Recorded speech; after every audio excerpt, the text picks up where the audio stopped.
So what we're looking to do now is to box off your lovely corners. So if you, initially we're going to start with the leather. So pop your hand inside the bag, and where you've got that lovely side seam, we're wanting to fold it so that the side seam is bang smack in the middle, and you end up with this kind of lovely sort of triangular shape happening. Now, what's quite handy with this seam that we've done before with the panels coming together is we're going to measure from that center point there where the panel matches all the way out to the edge, and you want these to be symmetrical each side. So if you place it down on the table and just double check, they want to come out 10 and 10 each side.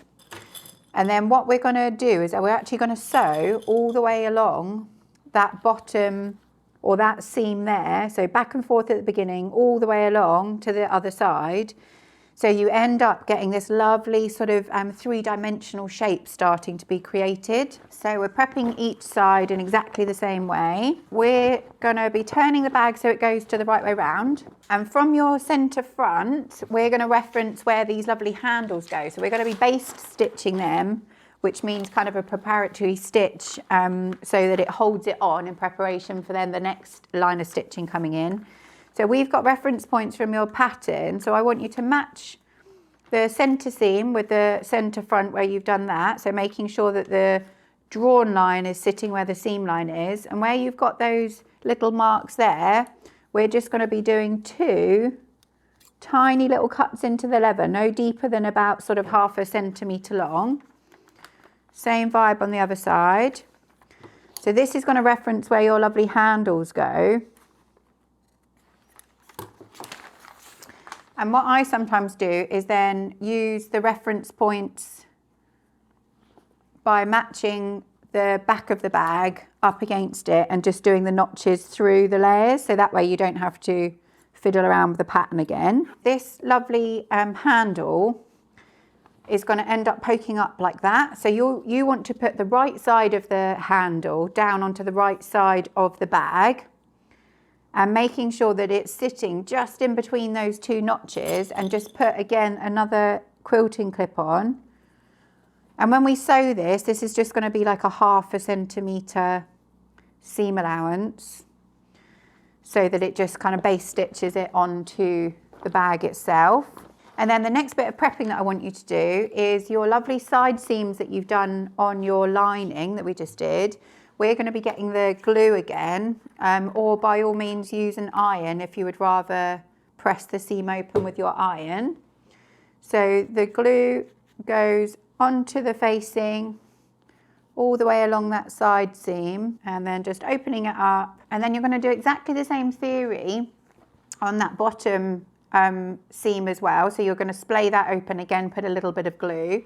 And then what I want you to do is the same corner equivalent that you've done in the leather, but in the lining. So you're going to match up from your center seam, and you're going to come out to the point where it's 10 and 10 each side. And then using some pins, I would suggest, we're going to just be pinning a little line where you're actually going to be stitching. So what's important at this stage is to make sure those 2 seams are matching each other. So the base seam and your side seam.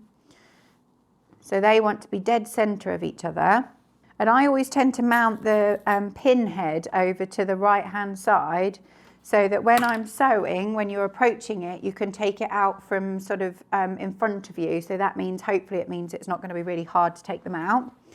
Should be nice and easy. And then you're going to repeat exactly the same thing on the other side. So glue open your seam, press it down, and then 10 centimetres.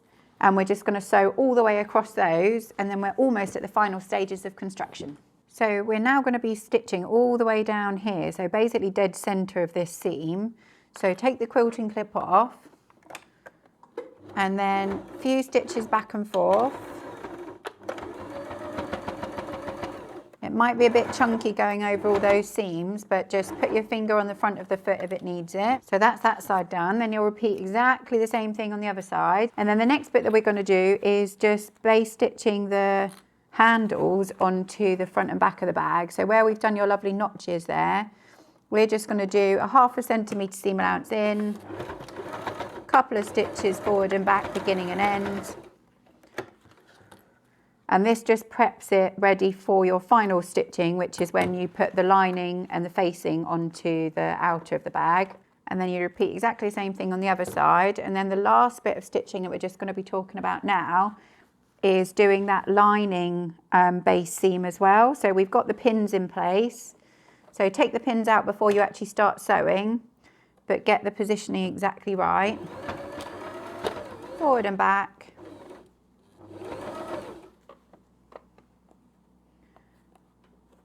And like I was saying earlier, it's really nice because the pin head is towards you, so it means it should be really nice and easy to pull that out. Again, back and forth, beginning and end. And actually what I want you to do now is to just trim away 1 centimetre away from that line of stitching that we've just done. And you can do that on all 4 of your corners. So you've got 2 corners in the lining, so you can trim that away. And then the leather one, where we've just sewn that, in terms of the trimming, you're just going to come out to that edge of the seam allowance. So again, from the centre here, it will be coming out 1 centimetre. And that gives your base of your bag that really lovely finished edge. So you could put loads of heavy things in this, and it's got sort of lots of volume to store all your things.